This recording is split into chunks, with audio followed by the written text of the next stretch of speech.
Welcome back to my channel.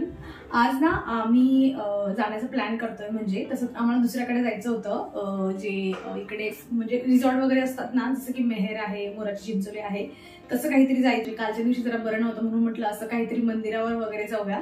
तर आम्ही जे आहे ना, एक भुलेश्वर म्हणून मंदिर आहे, तर तिथे जाण्याचा प्लॅन करतोय। आता जवळजवळ 9:30 वाजले आणि म्हटलं पटापट थोडंसं घरचं आवरूया आणि मग जे आहे निघूयात। ब्रेकफास्ट बघूयात, जर घरी करता आला तर घरी करेल, नाही तर मग रस्त्यात जो आहे तो ब्रेकफास्ट केला जाईल। सो चला पटापट जे आहे आता मला घरातलं काम जे आहे ते आवरून घ्यायचंय, म्हणजे लवकरात लवकर निघता येईल। हा जो व्हिडिओ तुम्ही बघताय ना, तर हा पाडव्याच्या आदल्या दिवशीचा व्हिडिओ आहे। म्हणजे माझं असं ठरलं होतं की पाडव्याचा व्लॉग तुमच्यासोबत शेअर करेल आणि त्याच्या नेक्स्ट डेला लगेच जे आहे ना, जिथे कुठे आम्ही फिरायला गेलो होतो, हा व्लॉग तुमच्यासोबत शेअर करेल। पण मध्येच तुम्हाला माहिती आहे की मी आजारी होती आणि 8 दिवस काही व्हिडिओ वगैरे शेअर केले नव्हते। सो ठरल्याप्रमाणे मी आधी पाडव्याचाच व्हिडिओ तुमच्यासोबत शेअर केला आणि मग हा व्हिडिओ तुमच्यासोबत शेअर करते। सो मी आजारी पडण्याच्या आधीचा जो आहे ना, हा दिवस आहे आणि म्हणजे या दिवशी पण ना अगदी थोडंसं नॉर्मल असं अंग दुखत होतं आणि बघा जाताना पण मी गोळी वगैरे घेतलेली आहे, तुम्हाला दिसेलच। सो जसं मी तुम्हाला सांगितलं की म्हणजे जमलं ना तर पोहे वगैरे बनवते असं, पण गोष्ट अशी झाली की पोहे वगैरेचं बनवण्याला घेतलं असतं ना की तो बनवून तर झालं असतं, पण त्याचे भांडी कुंडे आवरत अजून थोडा जास्त वेळ झाला असता। म्हणून मग डिसिजन घेतलं की पोहे न बनवता जेवढा टाईम आहे ना त्या वेळेमध्ये मी पूर्ण किचन वगैरे व्यवस्थित जो आहे आवरून घेते। नाहीतर काय होतं की बघा आपल्या बायकांचं असं असतं की कुठे जायचं म्हणलं की सगळी तयारी आपल्यालाच करावी लागते। काही घरून खाऊन जायचं म्हणायचं ते सगळं बनवायचं, त्यानंतर निघणारी भांडे आणि ही सगळा जो तामझाम असतो हा आपल्याला आवरून जावा लागतो। म्हणून मला ऑप्शन मिळालं बाहेर खाण्याचं आणि मी तेच निवडलं। म्हटलं चला मग जाऊ द्या, त्या व्यतिरिक्त मी जी एक्स्ट्राची कामं आहेत ती 2-4 करून घेते, जेणेकरून फिरून आल्यानंतर जे आहे मला घरातली जास्त एक्स्ट्रा कामं काही करावी लागणार नाही आणि घर मला मस्त निवांत नीटनेटकं असं सापडेल।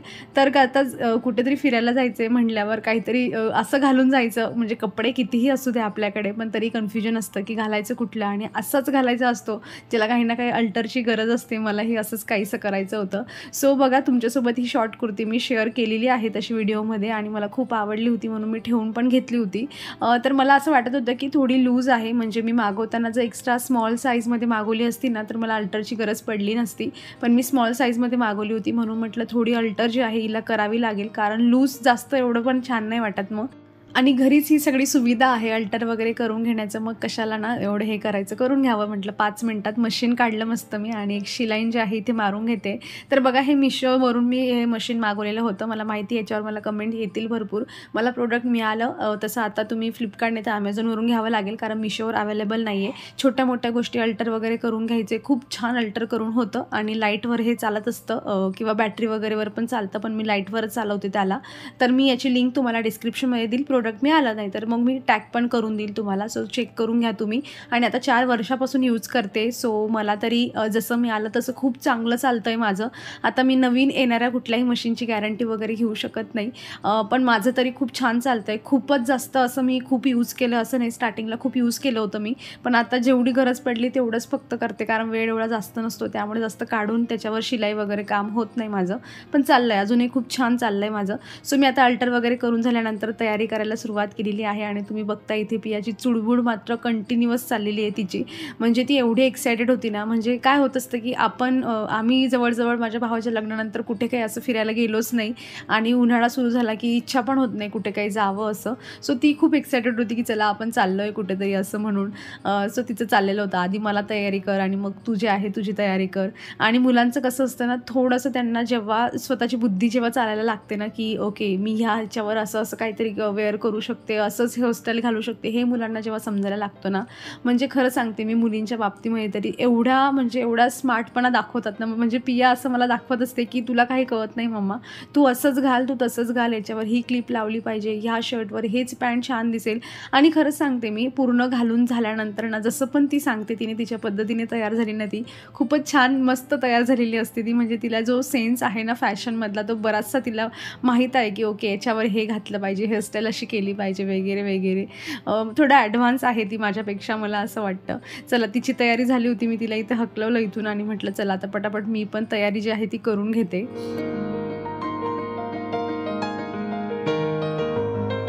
जे काही 2-4 मेकअपचे प्रोडक्ट यूज केलेले आहेत ते पण मी जमलं तर टॅग करून देईल. एवढा काही जास्त मेकअप केला नाही मी. सनस्क्रीन वगैरे गरजेची होती ती लावली आणि थोड्याच दिवसांनी तुमच्यासोबत एक छान अशी सनस्क्रीन पण मी शेअर करतेच लवकर, की मी सध्या कुठली यूज करते म्हणून. आणि येताना ना म्हणजे पियाने घरातूनच 2 सदाफुलीचे फुलं आणलेले होते आणि आता जे आहे तिने मस्त बाप्पांना ठेवलं. जसं मी तुम्हाला सांगितले ती खूप एक्सायटेड होती म्हणून तिने फुलं पण आणले बाप्पासाठी आणि गाडी वगैरे छान क्लीन झाली होती म्हणून ते फुलं इतके छान दिसत होते. पुढच्या 5 मिनिटांमध्येच कोमेजले ते, पण तिची जी भावना होती ती तुमच्यापर्यंत पोहोचली असेल आणण्याची. आणि रस्त्यामध्ये मग आधी सगळ्यात आम्ही ब्रेकफास्ट वगैरे करून घेतला आणि म्हटलं कसं आहे की खाऊन घेतलं की मग जायला टेन्शन नाही आणि त्यानंतर लगेच निघालो. चला आता मी तुम्हाला व्हिडिओ सुरू झाल्यापासून भरपूर बडबड केलेली आहे, पण महत्त्वाची गोष्ट काय अजून सांगितलीच नाही की आम्ही चाललो कुठे. तर माझी म्हणजे डिअर सबस्क्रायबर आहे आणि ती म्हणजे आमच्याच जी आहे बिल्डिंगमध्ये राहते आणि तिने मला सजेस्ट केलं होतं की ताई तू इथे या मंदिरात जा म्हणून आणि खूप छान वाटेल, तुम्हाला जातानाही छान वाटेल, मंदिरातही छान वाटेल. आणि तिने जसं डिस्क्राईब केलं होतं ना खरंच तसंच खूप छान वाटलं. तर आम्ही ना भुलेश्वर नावाचं मंदिर आहे तिथे चाललेलो आहोत. तुमच्यापैकी कोणी गेलं असेल तर मला सांगा कमेंटमधून आणि तुम्हाला जायची इच्छा असेल तर मग आता पुढचं तुम्ही ऐकू शकतात. सो तुम्ही डायरेक्ट गुगलला टाका भुलेश्वर मंदिर म्हणून आणि तुम्हाला तुमच्या घरापासून मॅप वगैरे जे काही असेल ना ते सगळं तुम्हाला डायरेक्ट दिसून जाईल आणि तुम्ही डायरेक्ट जाऊ शकतात. सो आम्ही तिथे निघालेलो आहोत आणि रस्त्यामध्ये मला जे आहे थोडा म्हणजे थकवा वगैरे असं वाटत होता. अंग दुखणं जे होतं ते जस्ट स्टार्ट झालेलं होतं. सो पियाच्या पप्पांचं म्हणणं होतं की तू एक पेन कूलर घेऊन घे जेणेकरून मग तुला थोडी एनर्जी राहील. सो ब्रेकफास्ट केलेलाच होता. लगेच मी एक कॉम्बी फ्लेम घेतली फक्त आणि लगेच आम्ही प्रवासाला जी आहे ती सुरुवात केलेली आहे. आणि हे जे पेन कूलर घेण्याचं जो म्हणजे प्रोसेस होती ना ती माझी ह्या दिवसापासून स्टार्ट झाली होती. याच्या आदल्या दिवशी पण मी अर्धी पेन कूलर घेतलेली होती आणि ती घेतल्यावर मला खरंच खूप छान वाटलं होतं. म्हणून मी आज पण लगेच थोडं दुखायला लागलं. म्हटलं आपल्याला फिरायचं आहे म्हटल्यावर प्रवास पण आहे तर मग गोळी घेऊन घेऊया. सो एक घेऊन घेतली आणि त्यानंतर जे झालं ते तुम्हाला माहितीच आहे. मग चला असं बघा आम्ही इथे पोहोचलेलो आहोत आणि घाट वगैरे लागतो म्हणजे आम्ही ज्या रस्त्याने आलो तिथे आम्हाला घाट वगैरे लागला आणि मी ह्या कमानीतून अगदी जवळच आहे. सो जसं मी तुम्हाला सांगितलं तुम्ही गुगलवर टाका आणि तुम्हाला जे आहे मस्त तुमच्या घरापासून लोकेशन वगैरे मिळून जाईल.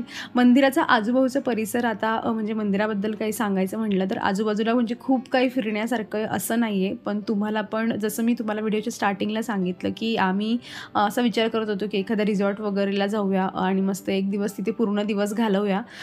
पण एवढं खेळणं वगैरे झालं नसतं. जसं माझं तब्येत थोडी खराब होती म्हणून आम्ही डिसिजन घेतलं की चला मंदिरात जाऊया. सो तुम्हीही असं काही चूज करून तुम्हाला कुठेतरी फिरायला जायचं असेल तर मग तुम्ही जे आहे ह्या मंदिरात नक्कीच या मी सांगते. आणि अजून एक छोटीशी टिप, चप्पल काढताना खाली काढू नका कारण आता उन्हाळ्याचे दिवस चालले. आम्हालाही माहीत नव्हतं. आम्ही खाली चप्पल काढल्यात आणि वर तेवढ्या पायऱ्या चढत येईपर्यंत एवढे पाय भाजलेत ना म्हणजे. सो तुम्ही मंदिराच्या अगदी बाहेरच चप्पल काढून घेऊ शकतात. सो एक बोनस टिप आहे, जाऊन डायरेक्ट मंदिराच्या बाहेर चप्पल काढा.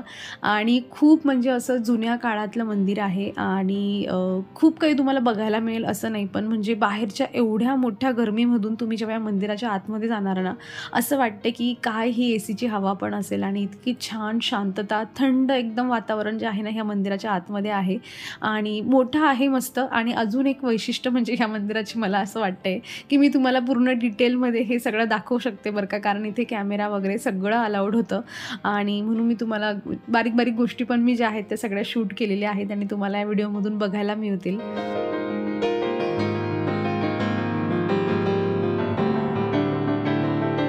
चला तर आम्ही आलेलो आहोत मंदिराच्या आतमध्ये आणि मी तुम्हाला दर्शन वगैरे सगळं काही देणार आहे कारण जसं मी सांगितलं की कॅमेरा वगैरे सगळेच लोक फोटो वगैरे अगदी बिनधास्तपणे काढत होते. तिथे सगळं अलाउड होतं त्यामुळे मीही त्याचा फायदा घेतला आणि निवांतपणे जे आहेत व्हिडिओ मी केलेले आहेत.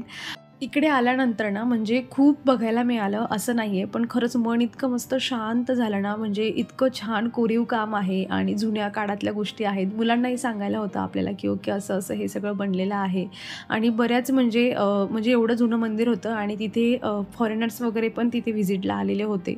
सो आपण तरी अशा गोष्टी म्हणजे आपल्याच असतात म्हणून आपण अगदी बघतो आणि सहजपणे नमस्कार वगैरे करतो, आपण दर्शन घेऊन बाहेर पडत असतो. पण दुसऱ्या देशातले वगैरे लोक येतात ते खूप त्यांचं बारकाईने त्यांचं सगळ्या गोष्टी जे होतं निरीक्षण करणं वगैरे चाललेलं होतं.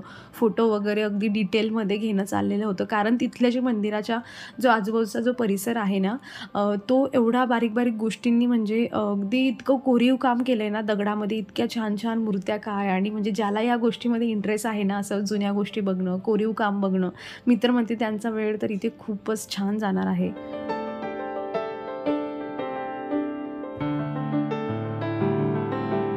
नवीन एखादी गोष्ट एक्सप्लोअर करायची असेल, तुम्हाला छान छान फोटो काढण्यामध्ये इंटरेस्ट असतील आणि जुन्या ज्या गोष्टी असतात ते तुम्हाला बघून वगैरे असं तुम्हाला छान वाटत असेल, तर मला असं वाटतं की मग तुम्ही इथे नक्कीच गेलं पाहिजे. आणि मंदिर जे होतं ते थोडं उंचावर असल्यामुळे काय ना, की बराचसा एरिया जो होता ना तो वरून दिसत होता.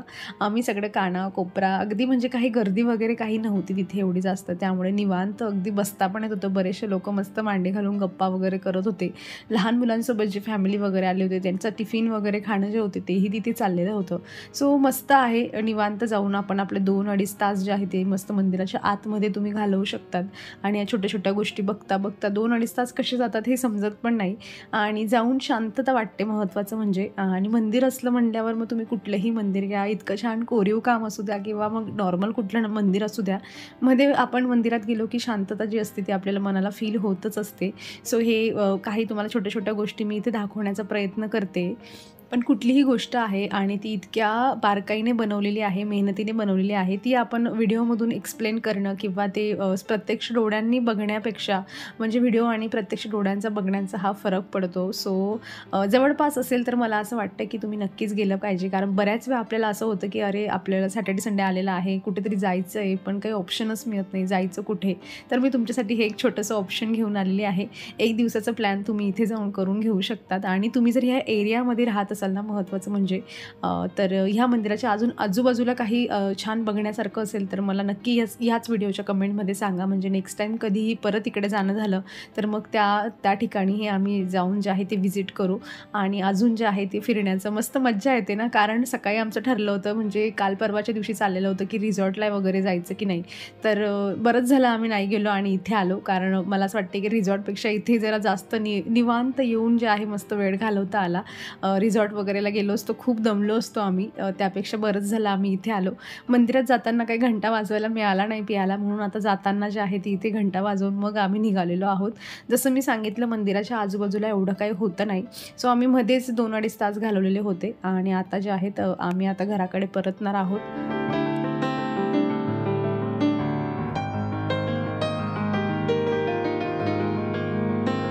येताना ना आम्हाला म्हणजे उर्ली कांचन हे लागतं आणि उर्ली कांचनला तुम्हाला माहीत असेल तर तिथे भरपूर प्लांट्सचे नर्सरी आहेत. सो मी येतानाच डिसाईड केलं होतं की म्हणजे प्लांट्स घ्यायचे असो किंवा नको, पण इथे येऊन म्हणजे कुठल्या तरी एका नर्सरीत थांबूया आणि मस्त व्हिजिट करूया. इथे जरा अर्धा तास घालवूया आणि मिळालेच चांगले स्वस्तात प्लांट्स, चांगले हेल्दी असतील तर मग पण घेऊया. पण असेच मोगरा वगैरे हे सगळे होते, म्हणजे बरेचसे होते तसे. तर इतके प्लांट्स पाहिलेत ना की म्हणजे यातले बरेचसे प्लांट्स तर मला माहीत पण नाही, त्यांचे नावं पण माहीत नव्हते मला. एवढे प्लांट्स बघितले आणि खूप मोठी नर्सरी होती. म्हणजे इथे एकच नाही, जर तुम्ही ह्या भागात ऑलरेडी येऊन गेलेले असाल किंवा तुम्ही राहत असाल तर तुम्हाला माहीतच असेल, खूपच प्लांट्सचे नर्सरी आहेत. म्हणजे बापरे, जर मी ह्या एरियात राहिली असती ना आणि एवढ्या नर्सरी राहिल्या असतं माझ्याकडे अजून भरपूर प्लांट्स राहिले असते. याच्या आधी पण या रस्त्याला 1-2 वेळा आम्ही येऊन गेलेलो आहोत, पण कधी थांबलोच नाही कारण जायची घाई असते घरी. पण म्हणून आज आमच्याकडे जरा वेळ होता, सो आज ठरवलं होतं म्हटलं थांबूया तिथे. मी जास्वंदाचे 1-2 प्लांट्स वगैरे बघत होती इथे, म्हटलं घेऊयात. आणि थोडे म्हणजे छान होते, हेल्दी वगैरे खूप होते. पण मी त्यांना सांगत होती की मला 50 रुपयाला द्या, पण त्यांनी काही ऐकलं नाही. नाही 60चाच आहे म्हणे आणि 1ही रुपया कमी होणार नाही. म्हणून म्हटलं जाऊ दे मग, आपल्या घराकडची नर्सरी करूनच घेऊया. कारण कधी मला आमच्या घराकडची नर्सरी जी आहे तिथे मला 40ला 35 रुपयाला सुद्धा प्लांट्स मिळून जातात. सो म्हटलं इथून घेऊन जाण्यात काही अर्थ नाही. आणि ऑलरेडी आपण इतकं सगळं फिरलेलो आहोत, दमलेलो असतो आपण प्रवासामध्ये, मग घरी जाऊन पण त्यांना परत शिफ्ट वगैरे करण्याच्यापेक्षा जे आहे काही घेतले नाही मी इथून. पण बघण्याचे ते पैसे लागत नाही ना. मी भरपूर प्लांट्स बघितले, पूर्ण नर्सरी अगदी कान्याकोपऱ्यामध्ये जाऊन ज्या नर्सरीत थांबलं होतं ना ती सगळी जाऊन बघून आली मी. आणि एक गार्डनर असणं म्हणजे तुम्ही प्लांट्स विकत घ्या नको घ्या, पण ते बघण्यामध्ये जो आनंद असतो ना तो प्लांट्स घेण्या इतक्याच आनंद असतो. सो मी सगळे अगदी कानाकोपऱ्यामध्ये जाऊन मस्त सगळे प्लांट्स वगैरे बघून आले, त्यांचे काय काय कामं चालले आहेत, कुठले प्लांट्स ते आता लावताय जेणेकरून मी पण कटिंग्स वगैरे लावू शकते. असं सगळं तिथे जाऊन व्हिजिट मस्त करून सगळं बघून वगैरे आली मी. आणि अशा पद्धतीने मस्त नर्सरी पण फिरली, मंदिरावर पण फिरून आलो आम्ही. आणि चला मग आता मी माझा व्हिडिओ इथे संपवते. अपेक्षा करते तुम्हाला मंदिर आवडलेलं असेल. कसा वाटला आजचा व्हिडिओ मला कमेंटमधून नक्की सांगा. आवडला असेल तर लाईक करा. चॅनलवर तुम्ही नवीन असाल तर प्लीज चॅनलला सबस्क्राईब करा. आपण भेटूयात मग पुढच्या अशाच इंटरेस्टिंग व्हिडिओमध्ये. तोवर तुम्ही स्वतःची काळजी घ्या. So take care friends and bye.